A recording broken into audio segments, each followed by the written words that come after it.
Happy New Year, everybody. Welcome back to PopCon. A salute to all pop culture, but mostly the 80s. I am your G1 or Generation 1 host, Victor. It is 2022. Can you believe it? A far cry from the 1980s. But some of these intellectual properties are still loved by generations of fans. And so loved that, well, I made out like a bandit this Christmas. I'm not kidding. Loads of toys to unbox, and I can't believe it. I'm glad you're here for it. I hope you enjoy this too. So let's get started. Come on, I'll show you. All right, well, I've got a little bulk unboxing. 2 figures, actually, and they're not from Christmas. Actually, I ordered these beforehand, and they're here, and they've been just sitting in their boxes, dying to get out. Let me show you. Listen. You let me out of this box. There's one. That was Slide. And this one? By Thundera, let me out. That was Jaga. Yeah, they've been in there for a couple of months. Let's free them from their shipping packages, because who needs those anyway, right? You do recognize these two, right? Slide and Jaga? Yeah, they're from the much-loved cartoon of the 1980s, Thundercats. Oh! Are you guys ready for another PopCon reveal and review? Let's get it on! The packaging of Super7's action figures contain this beautiful foil Thundercat emblem for the heroes, and even a Mum-Ra snake emblem for the villains and mutants. The Thundercat title is there, as well as Ultimates, the branding for the Super7 action figures. You know, Thundercat started in 1985 and ran through 1989, and although they ran for 5 years, I was from Eastern Washington, Hicks Sticks, and we didn't get the show for a couple more years. I had heard a little bit about them, but when they finally made it to my TV, I fell in love with Third Earth, Thundera, the Sword of Omens, and as an Egyptology nerd, anything Mum-Ra. But I never had one single Thundercat action figure, ever. These are my first. You see, at this point in my life, things, they were changing. No one was buying me action figures anymore. I had reached a certain age where that was poo-pooed. And, well, at that time in my life, I had unknowingly bought my very last action figure. If you want to know that story and who it was exactly, stick around. Keep watching PopCon. As for these guys, let's get them open and get to their story. Looking forward to this. I'm not going to waste any more time.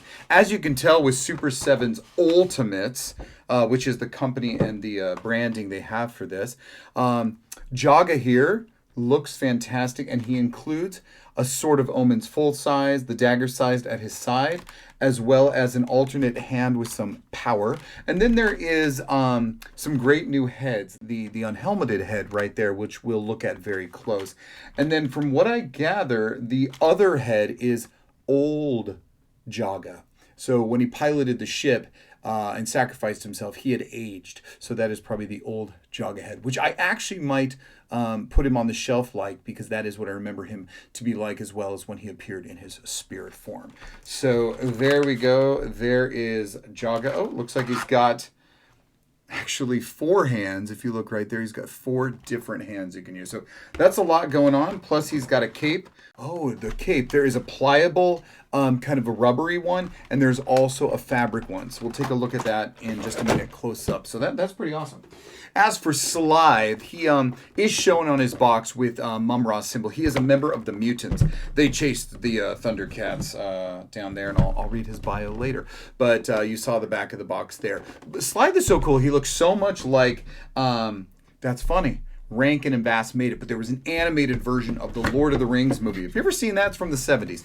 Take a look at Gollum, because Slide looks a lot like that version of Gollum, and that's pretty awesome. They are the same company. He is a fatty, and so he is a big guy.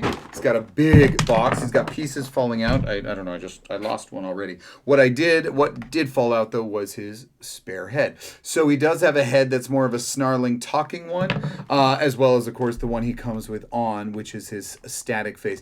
Very posable, but look at that. He's got a mace, a couple different kinds of axes, as well as 2 hands. But I think something dropped, so let me see. I don't know. If I find it, I'll show you in just a minute. Let's get these guys on the carousel, okay?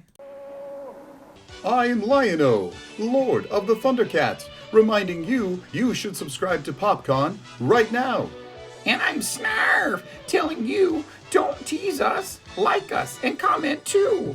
Obey the code. Subscribe to PopCon. Jaga was charged with guarding the treasures of Thundera, became a mentor to Lion-O.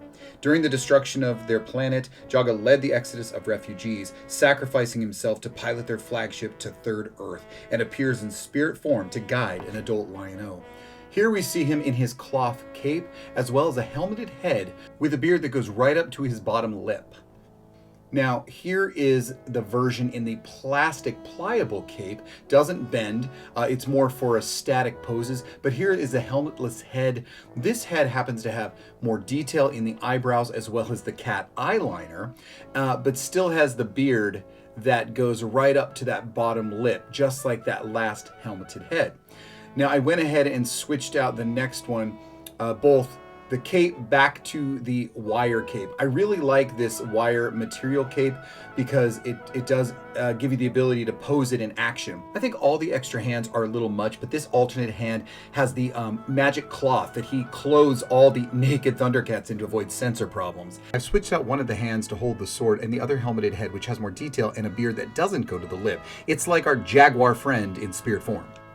Slithe is the leader of the reptilian mutants, and he followed the last of the Thunderians to Third Earth. Trapped and forced to serve the powerful Mum-Ra, he continues to plague the Thundercats. With his multiple weapons, 2 axes and a mace, Slithe looks fantastic in this action figure form. This face with the snarl and the side eye is the best. Now, I did switch out one of his hands to the claw hand, so he comes with 2 of those, and I used now the different axe in this pose and switched his head to the more static, stoic, very serious face. But this detail in the scales on his back, it is the Slithe we all dreamt about. He does have great articulation and posing, and I think I will pose him in the alternate head like I said.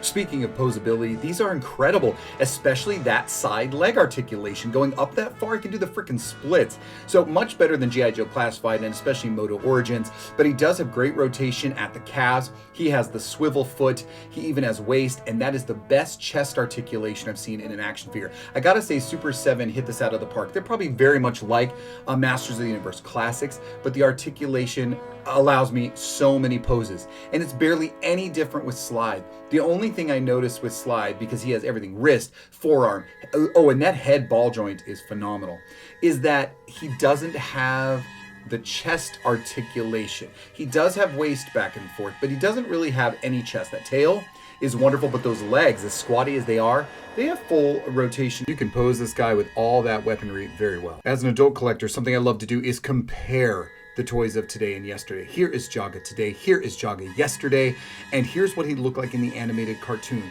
Young Jaga, Spirit Jaga, Old Jaga, and what we got then compared to today, it's phenomenally different. The same goes with Slithe. Here is the Slithe action figure today, the Slithe action figure of yesterday, and how he looked in the show. Actually, there is less of a difference with Slithe than there was of Jaga, but toy making has changed so much. Really love what we can do today with action figures and plastic. So for those of you who've been following me, you know that there is a method to my madness. I don't collect everything, and even in my favorite stuff, I am not a completist at all. I just collect what it is that talks to me, what is familiar, what makes me remember, what made an impression on me.